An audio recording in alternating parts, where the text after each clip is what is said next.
दोस्तों रॉकी भाई जिंदा है या मर चुके हैं। दोस्तों ये सवाल आप सबके मन में घर कर रखा होगा, क्योंकि आप लोगों ने केजीएफ चैप्टर 2 में देखी होगी कि केजीएफ चैप्टर 2 में लास्ट में क्लाइमेक्स सीन में दिखाया जाता है कि रॉकी भाई मर चुके हैं। लेकिन दोस्तों ऐसा सच में होता है या इसके पीछे भी कुछ रहस्य है। यहाँ तक कि आपको बता दें कि केजीएफ चैप्टर 3 भी आने जा रही है, तो रॉकी भाई के बिना तो केजीएफ चैप्टर 3 बनने से रही। तो ऐसे में केजीएफ चैप्टर 3 के लिए क्या रॉकी भाई को जिंदा रखा गया है? अच्छा सुनो, सब्सक्राइब करते वक्त ना घंटी बजा देना, ताकि जब मैं ऑनलाइन आऊँ तो तुम्हारे फोन की भी घंटी बजे। या उनका कैरेक्टर सच में मर गया है।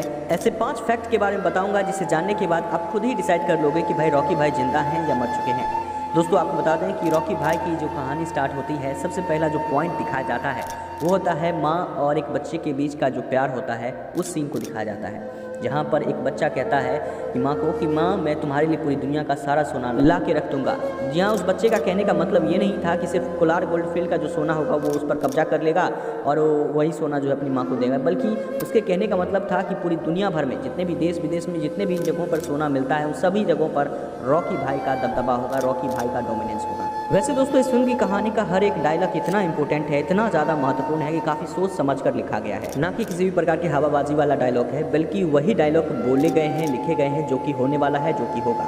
वही दूसरा जो सबसे अमेजिंग फैक्ट है वो ये है कि रॉकी जब सारा सोना लेके समुद्र के रास्ते से जा रहा होता है तो बहुत सारे नेवी वाले, चाहे वो इंडिया के नेवी हो चाहे दूसरी कंट्रीज़ के नेवी हो, उन सभी को फैक्स करके मेल करता है और उन सभी को अपनी ओर बुलाता है और नेविगेट करता है कि मैं यहाँ हूँ, आओ मुझे मार दो। तो दोस्तों कोई इंसान पागल ही होगा जो खुद को मारने के लिए जितने भी जी हाँ अलग अलग नेवी के लोग हैं उन सभी को मैसेज करता है और सभी नेवी वाले आते हैं और रॉकी को वार्निंग देते हैं कि अपनी शिप को इंजन बंद करो और नहीं तो हम अटैक कर देंगे। तो दोस्तों ऐसे में रॉकी खुद ही मैसेज देकर उन सभी को बुलाता है और कहता है कि मुझे मार दो, मैं इंजन नहीं बंद करूँगा। तो दोस्तों सोच सकते हैं कि यहाँ पर जो रॉकी भाई का कुछ मास्टर प्लानिंग है। जी आपको बता दें कि जहाँ पर अटैक होता है तो रॉकी भाई का सारा जो सोना है वो समुद्र में 20,000 फुट नीचे चला जाता है, जहाँ से इंसान और सोना तो छोड़िए, इंसान को भी निकाल पाना मुश्किल है, कोई भी चीज़ नहीं मिल सकती वहाँ पर ऐसे 20,000 फुट के नीचे गहराई में। तो ऐसे में सवाल ये आता है कि आखिरकार रॉकी अपने आप को मारना क्यों चाहता है, रॉकी क्यों दुनिया की नज़र में मर जाना चाहता है, लगना चाहिए दुनिया को कि रॉकी मर चुका है। जो कि तीसरा जो सबसे बड़ा फैक्ट मेरे सामने आया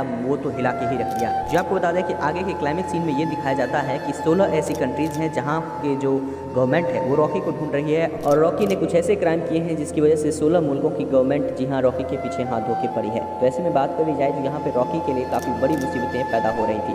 तो ऐसे में रॉकी को पूरी दुनिया के सामने खुद को मरा हुआ साबित करना जरूरी था। तो ऐसे में आपको बता दें तो इसके लिए रॉकी ने मरने का एक तरह से प्लानिंग किया। वहीं आप बात करते हैं कि आखिरकार रॉकी ने जो मरने के लिए समुद्र का रास्ता ही क्यों चुना। वो चाहता तो ऐसे भी कोई और रूट से भी मर सकता था और आखिरकार वो समुद्र के रास्ते ही क्यों मरना चाहता था। तो दोस्तों चौथा जो सबसे इम्पोर्टेंट पॉइंट जो कि नज़र आया वो ये था कि बहुत सारा सोना था। सोना छुपाने के लिए समुद्र से बड़ा और समुद्र से ज़्यादा सेफ कोई चीज़ हो नहीं सकती, वो भी 20,000 फुट नीचे।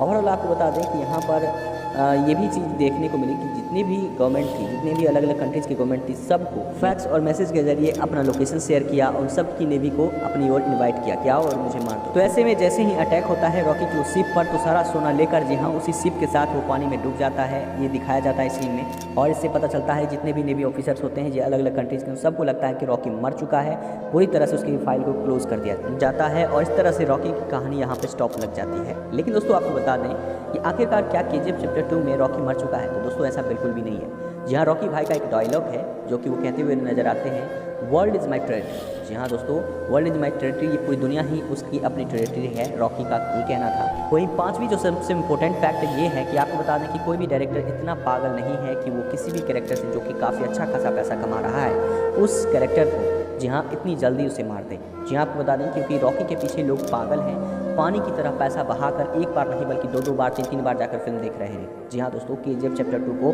एक बार नहीं 2-2 बार 3-3 बार जाकर देख रहे हैं। और ऐसे में जिस डायरेक्टर को ये लगेगा कि भाई रॉकी जैसे कैरेक्टर को अगर खत्म किया तो केजीएफ की कहानी ही खत्म हो जाएगी, क्योंकि इसकी जो कैरेक्टराइजेशन है, केजीएफ की जो पूरी कहानी है रॉकी के कैरेक्टर पे ही तो बेस्ड है। रॉकी का एक अलग ही एटीट्यूड है और वही इस फिल्म में सबसे ज़्यादा जान डालता है। वहीं अगर बात कर ली जाए तो यहाँ पर रॉकी भाई के कैरेक्टर को इतना जल्दी इतनी आसानी से जहाँ डायरेक्टर मरने नहीं देंगे और प्रशांत नील ने इसीलिए केजीएफ चैप्टर 3 की पहले से ही तैयारी कर रखी है। वहीं आपको बता दें कि KGF चैप्टर 3 में ये भी बात होने वाली है कि KGF चैप्टर 3 में आपको ये भी पता चलेगा कि रॉकी ने उस सारा सोना किस तरह से समुद्र के पानी में बचाया, आखिरकार उसने खुद को कैसे बचाया, क्योंकि वो इंटरनेशनल बॉर्डर पे था, वो भी समुद्र में। तो ऐसे में बात कर ली जाए तो यहाँ पर पहले से ही रॉकी ने इंतजाम कर रखा था और हो सकता है कि उन लोगों को भटकाने के लिए ही रॉकी ने सारा इंतजाम किया हो। वैसे दोस्तों कुछ सीन ऐसे हो सकते हैं। वहीं आपको बता दें KGF चैप्टर 3 जो आने वाली है इसमें कहानी कुछ दिलचस्प होने वाला है और रॉकी भाई को आप KGF चैप्टर 3 में भी देखिएगा। ये दोस्तों एकदम फाइनल टू फाइनल है। और आपको बता दें कि रॉकी भाई की जो कहानी है जी हाँ KGF चैप्टर 3 में पूरी तरह से उभरेगी और आपको ये पता चल पाएगा कि आखिरकार रॉकी भाई ने किस तरह से खुद को बचाया और अपने सोने को बचाया। क्योंकि रॉकी भाई जब एक सोने की बिस्किट के लिए जहाँ पूरे पुलिस स्टेशन को खंडर बना सकते हैं तो सोच सकते हैं उतना बड़ा सोने का कंटेनर था, सारा कंटेनर लेके ही समुद्र में खुद को बोलते हैं कि आओ भाई मुझे मार दो। इतना पागल रॉकी भाई नहीं थे। एक्चुअली में उन्होंने दुनिया को पागल बनाने के लिए कुछ इसी तरह की प्लानिंग की थी जो कि आपको KGF चैप्टर 3 में उसका पागल बनती देखने को मिलेगा।